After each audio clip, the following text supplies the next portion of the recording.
Salut, Obi pour ça délicieux. Je suis content de vous retrouver aujourd'hui pour une recette de biscuits granola fait maison et sain.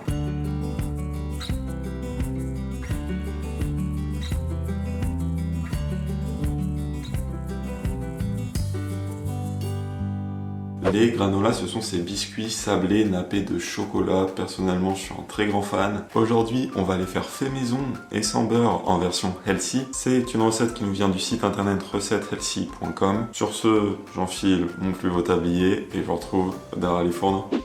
Alors c'est parti pour la recette. Première étape, on préchauffe notre four à 180 degrés Celsius.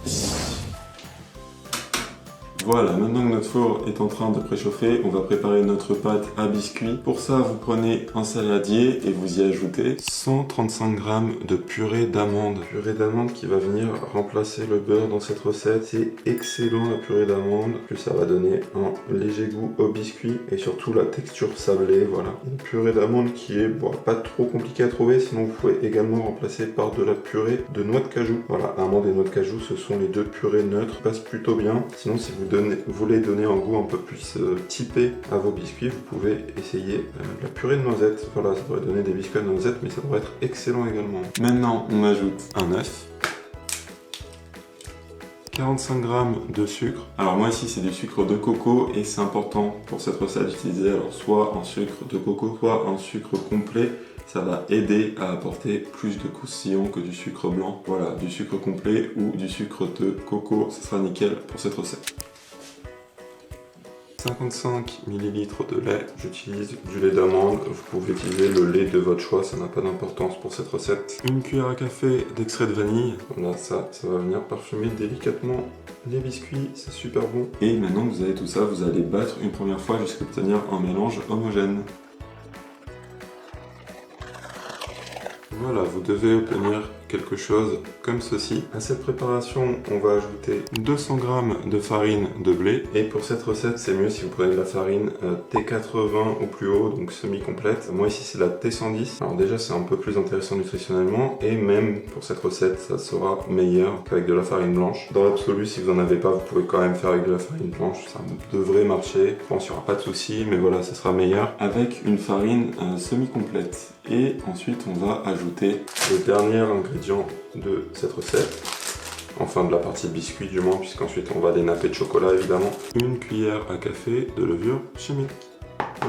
Alors maintenant, on va venir mélanger ça. Le plus simple, c'est de faire à la main. On veut pas trop pétrir la pâte, on veut juste tout intégrer de manière homogène. Comme ça me permettra d'obtenir des biscuits bien sablés. Donc vous prenez vos mains propres de préférence et puis c'est parti, on y va.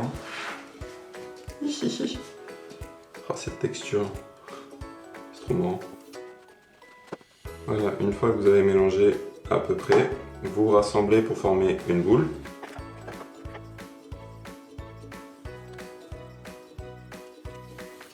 Voilà, et cette boule, vous la placez sur votre plan de travail. Ensuite, sur votre plan de travail que vous farinez, je vais vous dire la vérité, je viens d'essayer sans fariner et ça a accroché, donc voilà, farinez-le, je pense que ça sera mieux. C'est pas indiqué dans la recette, donc forcément j'ai tenté sans. Hop, donc vous prenez votre pâte et à l'aide d'un rouleau, vous allez l'étaler de sorte à ce qu'elle fasse environ 2 mm d'épaisseur. Alors visiblement ça colle encore, on va fariner également le rouleau.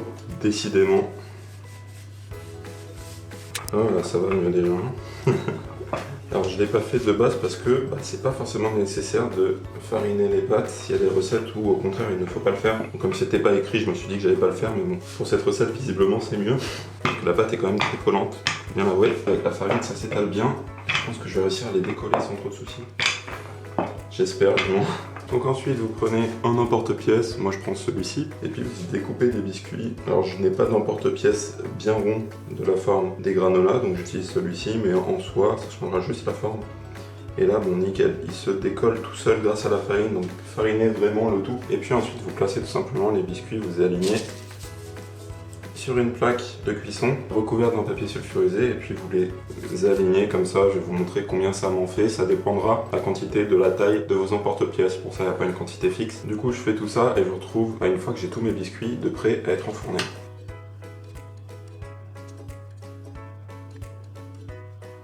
Donc voilà, ma plaque de cuisson est remplie. Il me reste pas mal de pâtes, donc ce qu'on fait avec le restant de pâtes, c'est simplement qu'on la reprend et qu'on répète la même opération. Vous en refaites une boule, pareil, vous la réétalez et vous en refaites des biscuits. On va répartir un petit peu la farine pour pas que ça accroche. Et voilà, donc je vais en faire d'autres après. Juste petite chose que j'ai envie de vous montrer avant, c'est qu'il me semble que les granolas ont des trous à la surface des biscuits. Donc ce que je fais, c'est que je vais prendre une fourchette et que voilà, je vais faire là des trous à la surface de mes biscuits pour que ça ressemble un peu à un vrai granola. Et ça part au four pour 15 minutes de cuisson.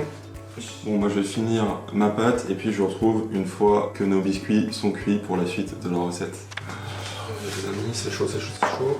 Alors, notre première fournée est prête. Je vais vous montrer ce qu'il faut faire avec, mais avant ça, je voulais vous montrer rapidement avec le restant de pâtes. J'ai fait ça, j'ai changé de moule, j'ai fait des petits cœurs, on verra ce que ça donne. Je les ai fait également un petit peu plus épais. Et ça, c'est simplement les chutes qui restaient que j'ai mis comme ça. Pareil, ça va partir pour 15 minutes au four. Et ces biscuits, avant de les napper de chocolat pour parfaire le granola, il faut les laisser refroidir. Ce que je vous conseille de faire, qu'ils soient bien croquants. Les biscuits, c'est mieux de les laisser refroidir sur une grille. Donc voilà, vous les passez seulement sur une grille et puis vous les laissez refroidir bien une demi-heure, une heure avant de passer à l'étape suivante. Alors voilà, c'est bon, nos biscuits ont suffisamment refroidi. Donc il va vous falloir 115 grammes. Voilà, 115 grammes de chocolat. Ici c'est du chocolat noir, vous pouvez utiliser celui que vous voulez, que vous allez faire fondre.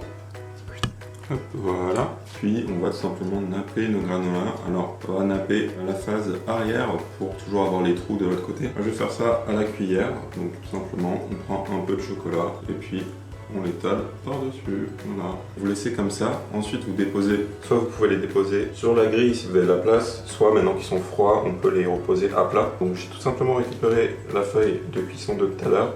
Tout ça c'est froid maintenant. Et on va placer tous nos biscuits ici.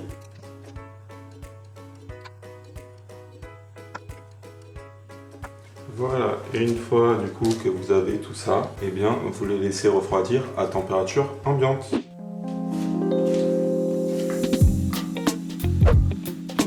J'ai déjà croqué dans celui-là pour la vidéo, et du coup c'est reparti. Je vous montre, mais avec les trous ça ressemble bien finalement au granola, donc c'est pas mal. Bon appétit. C'est bon. Alors, avec le chocolat, rien à voir, c'est largement meilleur. Ça ressemble vraiment.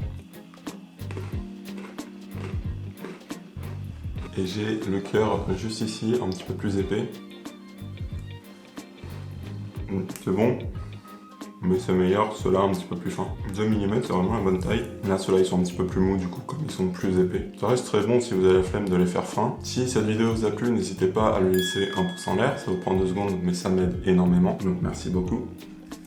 Et n'oubliez pas d'aller checker la description si vous voulez plein de bonus. Vous y ayez glissé 2-3 trucs qui devraient vous intéresser si vous aimez ce genre de recettes. Sur ce, je vous dis à la prochaine. D'ici là, prenez soin de vous et je vous fais des bisous.